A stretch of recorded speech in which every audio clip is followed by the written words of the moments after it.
भगवान, मैं तो आपको समझने की कोशिश में थक गया, कुछ समझ में नहीं आता, अब क्या करूं? रूपचंद,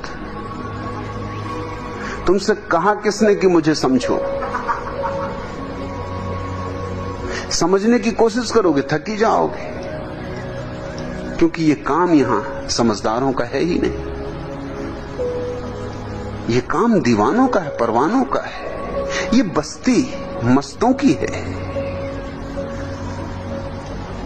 यहां कोई पंडित बनाने को थोड़ी मैं बैठा हूं। और तुम क्या समझोगे? अभी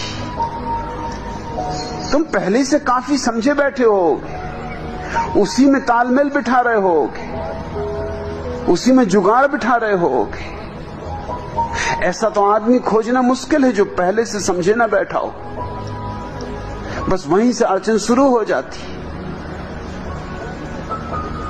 अज्ञानी को समझाना कठिन नहीं है, ज्ञानी को समझाना मुश्किल हो जाता है। तुम ज्ञानी मालूम पड़ते हो, तुम छुपे रुस्तम हो, छिपे पंडित। अरे चंदूलाल,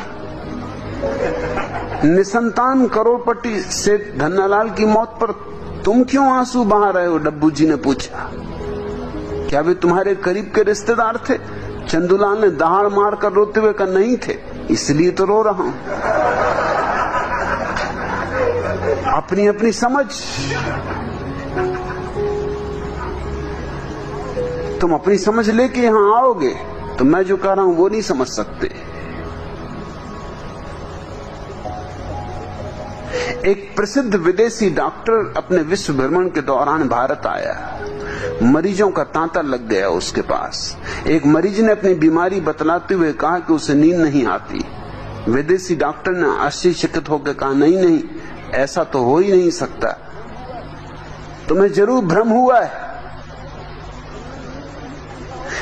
तुमने नींद में ही समझा होगा कि तुम्हें नींद नहीं आती, क्योंकि मुझे तो अच्छी तरह मालूम है कि भारत में लोग सोने के सिवा कुछ भी नहीं करते। कोई दूसरी तकलीफ?